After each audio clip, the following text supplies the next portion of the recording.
Hi friends, எல்லோரும் எப்படி இருக்கீங்க? இன்றைக்கி நம்ம வீடியோவில் ஒரு சூப்பரான ஒரு ஸ்வீட் ரெசிபி தான் பார்க்க போகிறோம். அது எப்படி செய்கிறதுன்னு நம்ம வீடியோவில் பார்க்கலாங்க. இது கேரளா ஸ்பெஷல் டிஷ்.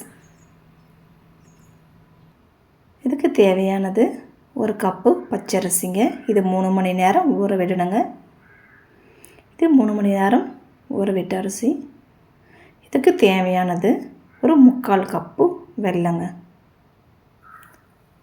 பொடி வெல்லனாலும் எடுத்துக்கலாம், கட்டி வெல்லனாலும் உடச்சி எடுத்துக்கோங்க. இனி இதை அடுப்பில் வச்சு உருக்கி எடுத்துக்கலாங்க. இந்த டைமில் நம்ம அரிசியும் அரைச்சி கொண்டு வந்துடலாம். நல்லா ஊறி வந்த அரிசிங்க இது. இதை மிக்ஸி ஜாரில் போட்டு அரைச்சிக்கலாம். இது கூட ஏலக்காய் 2 எடுத்துருக்கேங்க. நீங்கள் பொடி இருந்தாலும் அது கூட சேர்த்துக்கலாம். இதுக்கு 1 கப் அரிசிக்கு 1/2 கப்பு தண்ணி சேர்த்து அரைச்சிக்கிறவங்க. இனி வெல்லம் நல்லா காஞ்சி வந்துடுச்சு. இது சூடாகவே இருக்கணுங்க. இனி நம்ம அரைச்சின்னு வந்த மாவை பவுலுக்கு மாற்றிக்கலாம்.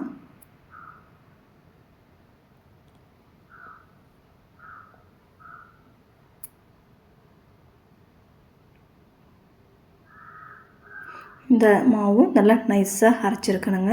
தண்ணி மாதிரி தான் இருக்கும். நம்ம 1 கப்பு அரிசிக்கு 1 கப்பு தண்ணி ஊற்றுறதுனால இது கூட பிஞ்சு உப்பு சேர்த்துக்கலாம். பிஞ்சு சமையல் சோடா சேர்த்துக்கோங்க. அப்போ தான் சாப்பிட்டா வருங்க சமையல் சோடா சேர்த்துறதுனால.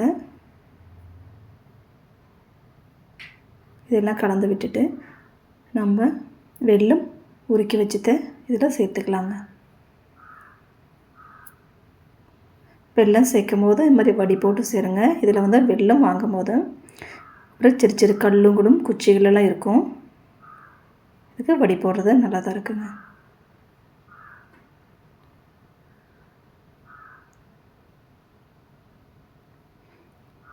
எல்லா வெல்லத்தையும் இதே போல் மிக்ஸ் பண்ணிக்கிட்டு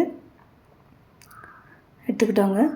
இது கூட நம்ம என்ன சேர்க்க போகிறோன்னா, இதுக்கு மாவு மட்டும் இருக்கும் போதும் அவ்வளோ டேஸ்ட்டு கிடைக்காது. கொஞ்சமாக இது கூட தேங்காய் சேர்க்க போகிறோங்க. தேங்காய் சேர்க்கும் போது கடிக்கிறதுக்கு கொஞ்சம் நல்லாயிருக்கும். இது கூட அப்பம் சிறு சிறு பொருளாக நான் கட் பண்ணி எடுத்து வச்சுருக்கேங்க. இது கூட கொஞ்சமாக இது வறுக்கிறதுக்கு நெய் சேர்த்துக்கிறேன்.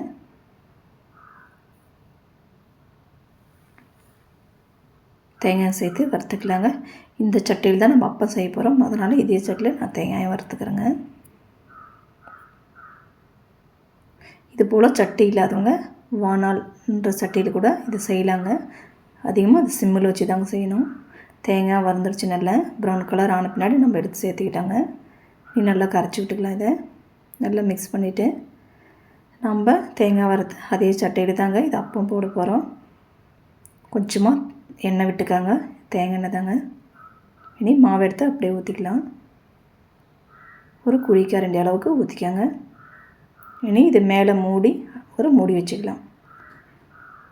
இது ஃபுல் வைக்காதீங்க. கேஸ் வந்து சிம்மில் வைங்க. அப்போ தாங்க அடி பிடிக்காத வரும். ஒரு 2லேருந்து ஒரு 3 நிமிஷம் வரைக்கும் இது வேகட்டுங்க.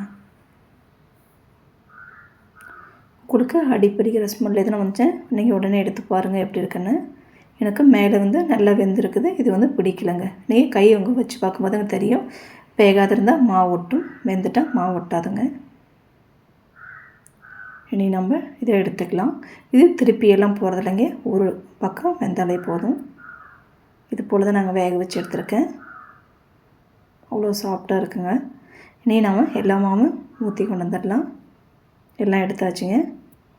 இது எல்லாருக்குமே ரொம்ப பிடிக்கும். இது தேங்காய் போட்டுருக்கிறதுனால நல்லா கடிக்கிறதுக்கு நல்லா சாஃப்டாகவும் நல்லா டேஸ்ட்டாகவும் இருக்கும்.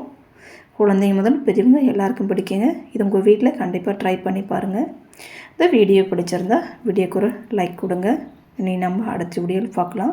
அதுவரை பை ஃப்ரெண்ட்ஸ்.